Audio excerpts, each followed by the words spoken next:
Bueno, muy buenas tardes para todos.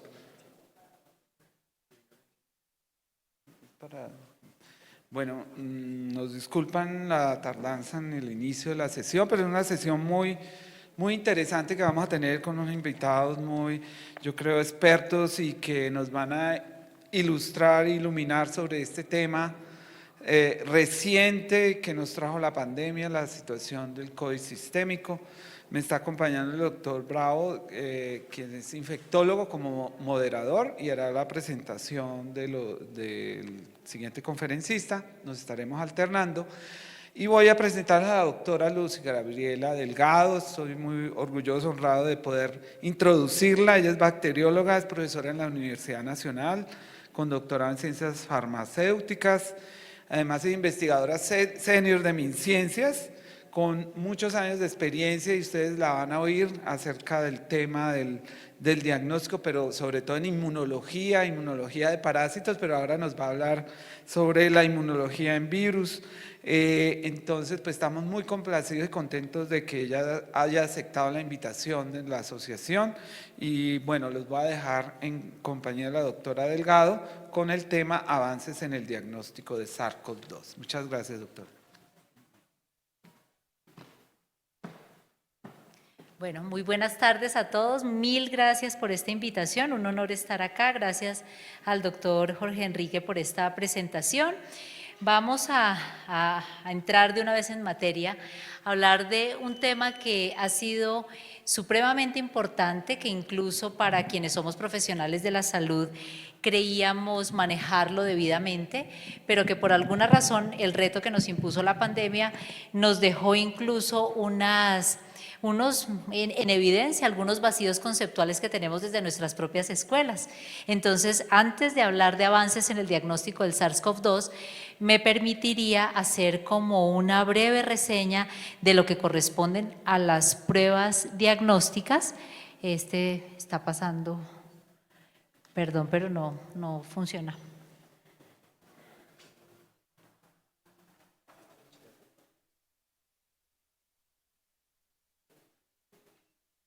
¿Aquí había otro?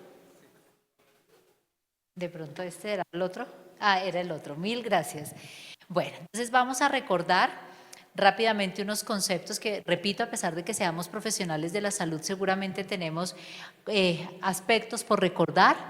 Las pruebas diagnósticas para la identificación del agente etiológico de la COVID-19 pueden ser coloquialmente denominadas pruebas moleculares e incluso las mal llamadas pruebas serológicas, recordando que las pruebas serológicas no son pruebas de diagnóstico, pueden ser pruebas presuntivas, pueden ser pruebas sugestivas, pero en sí mismas las pruebas que detectan anticuerpos no se pueden señalar, recordemos, que como prueba diagnóstica. El término rápida o no tan rápida o tan lenta depende del tipo de tecnología y principalmente del tiempo que se tarde en obtener los resultados, desde la toma de muestra hasta la obtención de los resultados. En esta breve imagen, en esta sencilla imagen, podemos recordar los tipos o modelos de pruebas que hoy tenemos disponibles para esa identificación, repito, de este nuevo coronavirus, que ya no es tan nuevo, el SARS-CoV-2.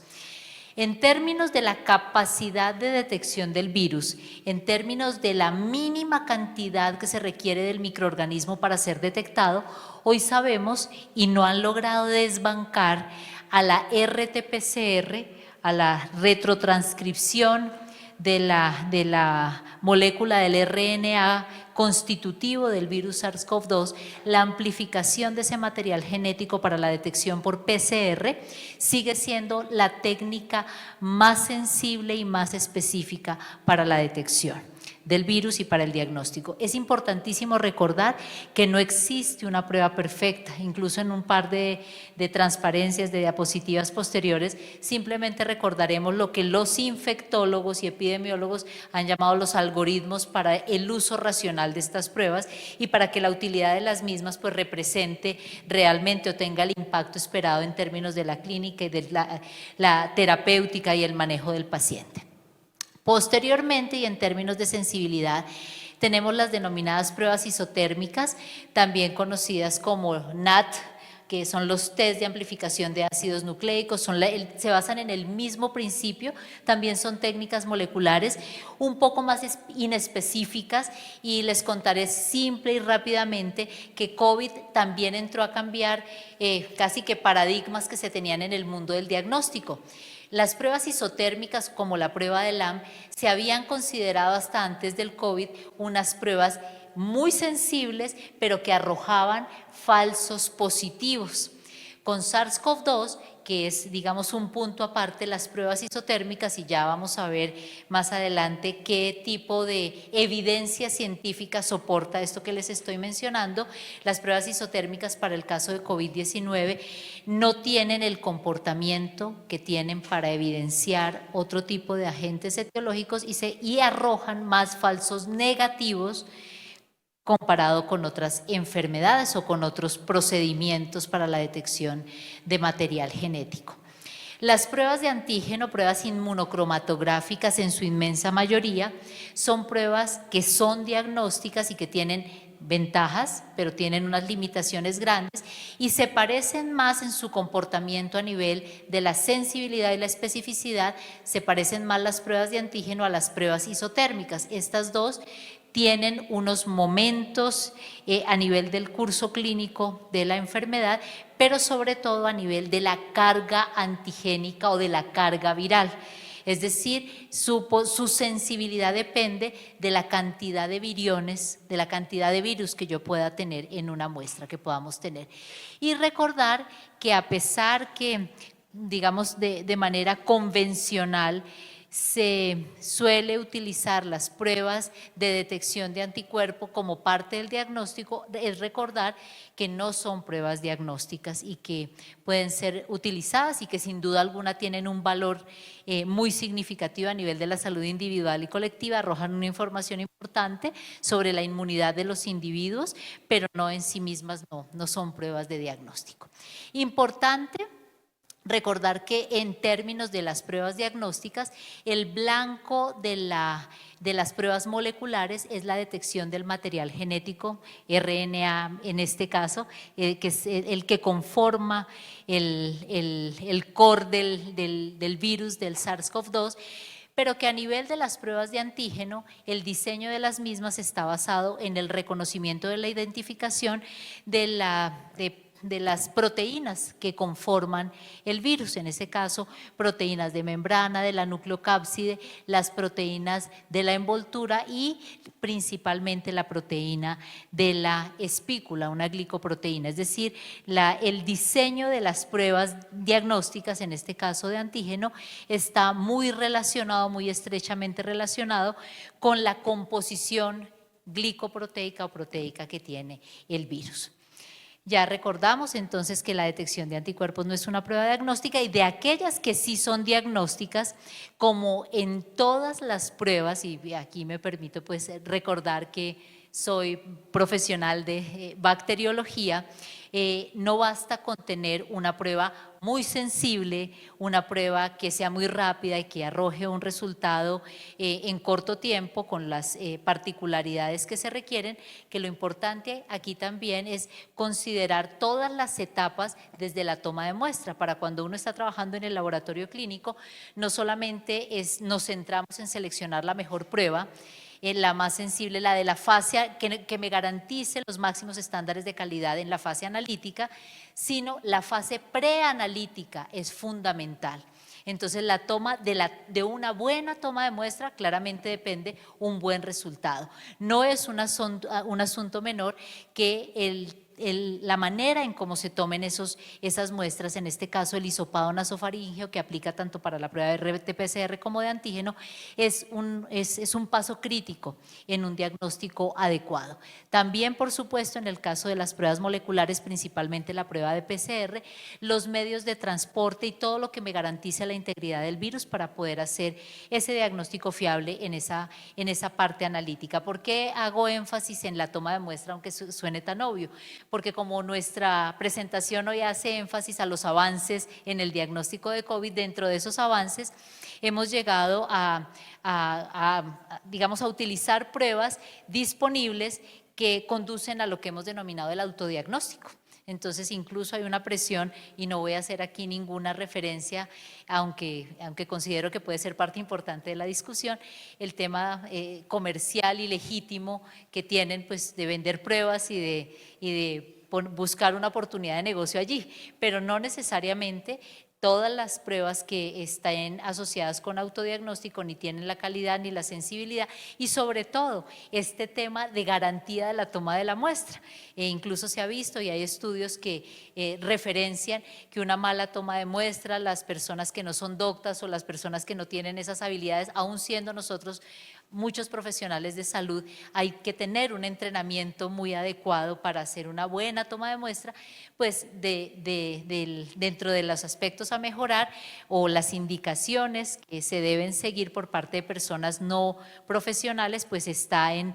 una buena y adecuada toma de la muestra. Rápidamente, pues les compartiré cuál es el procedimiento, los fundamentos de esas pruebas moleculares. Se cuenta con la muestra dentro de la cual se esperaría que esté el virus con su material genético. Hay unos pasos muy sensibles, y esto lo quiero mencionar es para que entendamos la complejidad de una técnica que para países en vías de desarrollo como nosotros no es una técnica rutinaria, mientras que para los países desarrollados hablar de diagnóstico molecular de muchas enfermedades infecciosas es parte de la rutina. Para países como los nuestros terminó siendo lo exótico que demostró la pandemia. Entonces, la base molecular para la detección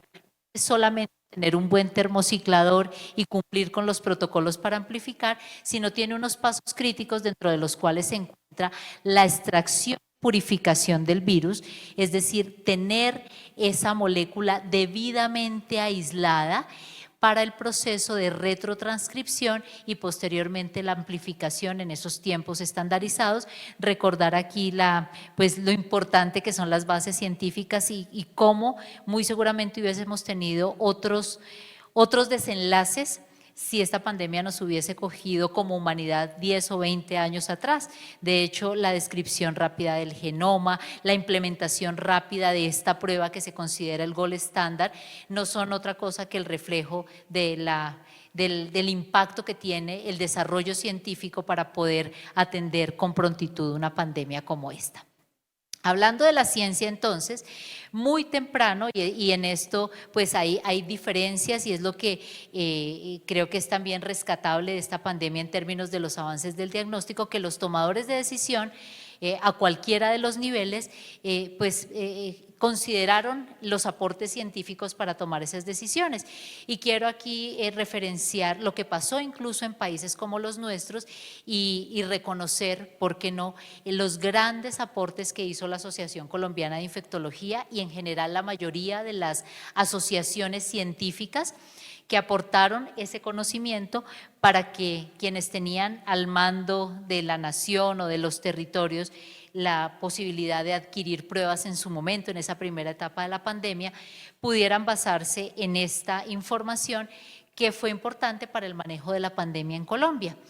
En ese sentido, países como Perú y Brasil optaron por utilizar pruebas inmunocromatográficas para detectar anticuerpos, y está documentado que esos países en el principio de la pandemia pues tuvieron unos desenlaces diferentes porque el diagnóstico tenía que ser oportuno y teníamos en principio, si ustedes recuerdan, que detectar a los individuos asintomáticos en esas fases de contención o en esa fase de contención inicial de la pandemia en nuestro país, y no era de otra manera sino utilizando las pruebas correctas en el momento oportuno. Hubo una avalancha también de proveedores de estos insumos, dentro de los cuales estaban ya la PCR, pero estamos hablando en este momento de las pruebas moleculares isotérmicas basadas en la tecnología de LAM. Y entonces en ese momento se ofrecían como unas pruebas más rápidas, más sencillas, nos ahorrábamos la extracción, tenían unas grandes ventajas o las siguen teniendo unas ventajas muy teóricas, pero la práctica, ya esto se nos descargó, y con la información que estaba proveyendo la ciencia, nos dábamos cuenta que una cosa es lo que dicen los insertos, y este es otro mensaje que me parece importante, siempre hay que retar o hacer verificaciones de estas pruebas, porque no todo lo que dicen los insertos corresponde al desempeño que tienen las pruebas en la vida real. Entonces, mientras los insertos nos hablaban de unas sensibilidades muy altas, realmente las sensibilidades que empezó a reportar la ciencia para estas pruebas eran mucho menores que las que se reportaban en los insertos de las mismas. Tiene ventajas, sin duda alguna, ventajas que hoy están representadas, repito, en autopruebas, con el tema, con las consideraciones que se deben tener en cuenta con la toma de la muestra, pero es importante siempre referenciar o buscar la información sobre las diferencias que pueden llegar a tener en comparación. Yo les decía anteriormente que las pruebas isotérmicas moleculares tienen un comportamiento, un desempeño similar a las pruebas de antígeno, tienen ventajas entre otras como el precio, pero si ustedes se dan cuenta, esto es un reporte, el último reporte del CDC, donde se muestran las ventajas, pero también las desventajas que pueden tener. En términos de tiempo, de costos, son bastante mejores quizás que otras pruebas que tienen mayores costos, mayor tiempo de la entrega de los resultados, pero vamos a ver las sensibilidades, como lo reportan acá, varían, tienen una variabilidad enorme, una variabilidad muy grande, y siempre lo que sugieren al final de estas tablas comparativas y de estos estudios es que se hagan las validaciones o las verificaciones, que también quiero hacer el reconocimiento al Instituto Nacional de Salud, porque ellos de manera también muy eficiente se dieron a la tarea de implementar protocolos para verificar el desempeño de esas pruebas en nuestro país, tanto las diagnósticas como las pruebas serológicas, y es bien importante entonces recordar o verificar que o enfatizar que las verificaciones de desempeño no son otra cosa diferente a comparar o a retar lo que dice la técnica con muestras de una población específica, particular, de mi entorno, de donde yo pretendo aplicarla. Es simplemente confirmar, contrastar que el desempeño reportado para esa prueba con muestras locales de los pacientes o de los individuos más bien que vamos a retar con estas pruebas, tienen un comportamiento similar al que se ha reportado previamente por parte de los productores. Importante acá recordar o señalar que en nuestro país, y sobre todo para aquellos que tienen, digamos, propósitos de vender las pruebas, en ocasiones señalan, el Instituto Nacional de Salud ya hizo la verificación, ya hizo la validación, pero eso no implica un aval. Entonces, importante es verificar que en esos informes que entrega la autoridad sanitaria, en este caso la cabeza de red, que es el Instituto Nacional de Salud, que en esa información que esté colgada en la página web o donde quiera que esté disponible, se revise el informe con detalle y se mire la sensibilidad y los campos de uso donde está recomendada esa prueba. Y eso tiene mucha relación con los algoritmos de uso, me voy a ir al final, con estos algoritmos de uso que tienen las pruebas, que no son nada diferente. Oye, ¿esto qué pasó? ¿Se desajustó? Por favor, gracias. Ay, muy amable, gracias. Entonces, esos algoritmos están, entre otros, basados en estos informes de verificación de desempeño, o son complementarios. ¿Por qué? Porque se verifica, este es último de los últimos lineamientos, si no el último, expedido por el Ministerio de Salud, en donde se verifica o se sugiere más bien cómo se usan las pruebas diagnósticas en el caso de individuos asintomáticos, en el caso de individuos sintomáticos y asintomáticos, basados, entre otras, en los informes de verificación de desempeño y en las características que tendría cada prueba, en qué momento, bajo qué criterio individual o epidemiológico se pueden utilizar dichas pruebas. Retornando entonces a nuestro resumen, existen distintas pruebas. Ya vamos a mirar ya al final de la presentación cómo estas pruebas no solamente están ya incorporadas en esos algoritmos o lineamientos, sino técnicamente están inmersas en otros protocolos o metodologías como las famosas test o los famosos test de multiplex, en donde con una misma muestra se puede hacer el análisis simultáneamente de varios virus, en este caso respiratorios, hablando de avances en la tecnología, y que esos, en términos de la comparación y de la utilidad de las pruebas, ya sabemos que sensibilidad y especificidad, a pesar de la complejidad y el costo, la PCR sigue siendo la prueba gold estándar para el diagnóstico del SARS-CoV-2, seguido de la prueba de antígeno en términos de sensibilidad y especificidad, y que siguen listando las pruebas de detección de anticuerpos, resaltando con rojo y en negrilla también que no haya ningún tipo de confusión en que las pruebas de anticuerpos no son pruebas de diagnóstico para este tipo de enfermedades infecciosas. Cuando hablamos de sensibilidad, pues tenemos características de cada prueba, pero el resumen es que la sensibilidad depende de la técnica a utilizar, del tipo de antígeno o analito que estoy monitoreando o que estamos monitoreando en el laboratorio, del curso clínico de la enfermedad. Podemos hacer diagnóstico desde la infección para detectar casos asintomáticos hasta distintos momentos clínicos o dependiendo del punto tiempo de la enfermedad. 5 minutos, gracias. Suena duro esa alarma, ¿no? Y por supuesto del proceso de manufactura o de la calidad de cada prueba. Este tema del proceso de manufactura es el que obliga, si se quiere, a hacer los análisis de verificación de desempeño que tienen las pruebas.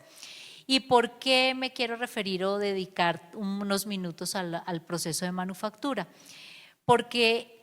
la rápida aparición de este microorganismo conllevó a unos desarrollos igualmente rápidos que se basan sin duda alguna en todo el recorrido previo que ha tenido la humanidad con otro tipo de agentes infecciosos, pero son pruebas que para algunos como yo, pues no están completamente inventadas, que eventualmente el tipo de soporte que utilizan, el tipo de implementos con el cual o a través del cual la prueba es empacada, transportada, utilizada, activada, dependiendo el tipo de metodología o de procedimiento, eso no es declarado en muchas de las pruebas. Entonces les voy a poner un ejemplo tan sencillo. Cuando alguien se va a tomar una prueba de antígeno, ¿quién sabe de qué material está hecha la membrana a través de la cual se hace el corrido cromatográfico para el encuentro de las barritas que después aparece en la doble rayita que nos dice si es positivo y si es una sola es negativo? El solo material que se utiliza o llamado los tapetes del corrido cromatográfico influyen como en cualquier tipo de interacción físico-química en el resultado. El tipo de revelador o colorante que se utilice, la estabilidad de las moléculas o del anticuerpo que se utiliza como elemento de captura en caso de que esté presente el virus o no. Esos elementos que son críticos en las pruebas, casi nunca, por no decir que nunca, están declarados en los insertos de las pruebas. Entonces, como son cajitas negras muchos de estos reactivos, siempre es importante chequear, verificar y comprobar mediante verificaciones de desempeño la calidad y por supuesto los resultados de cada prueba. Esta es una de las,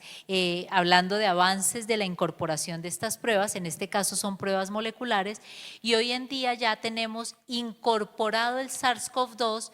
dentro de lo que se denominan paneles virales que se pueden detectar no solamente virus y bacterias basados en la metodología molecular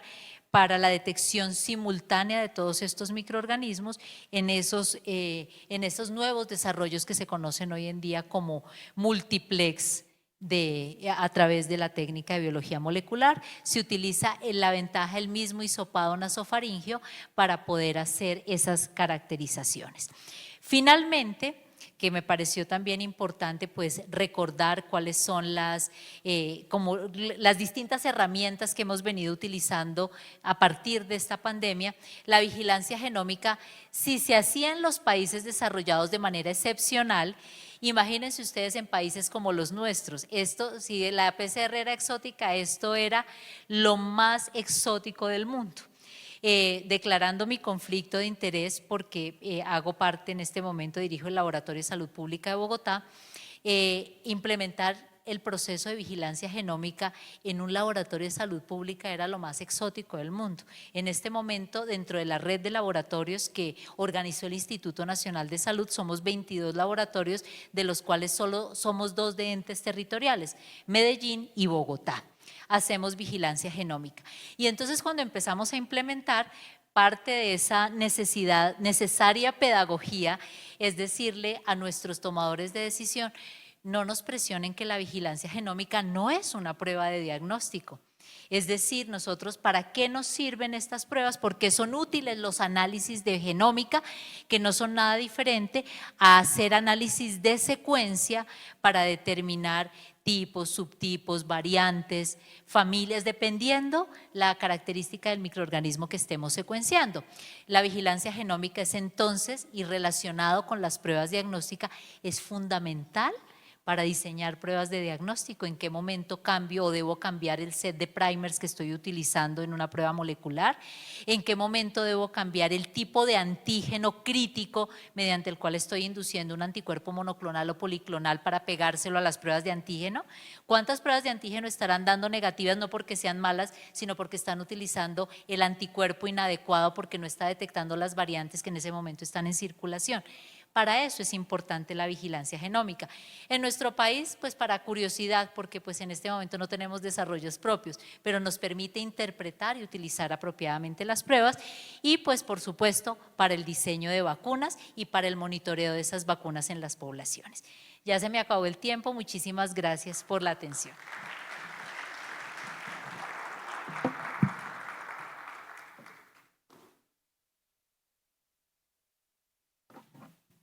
Bueno, mil gracias a la doctora Gabriela.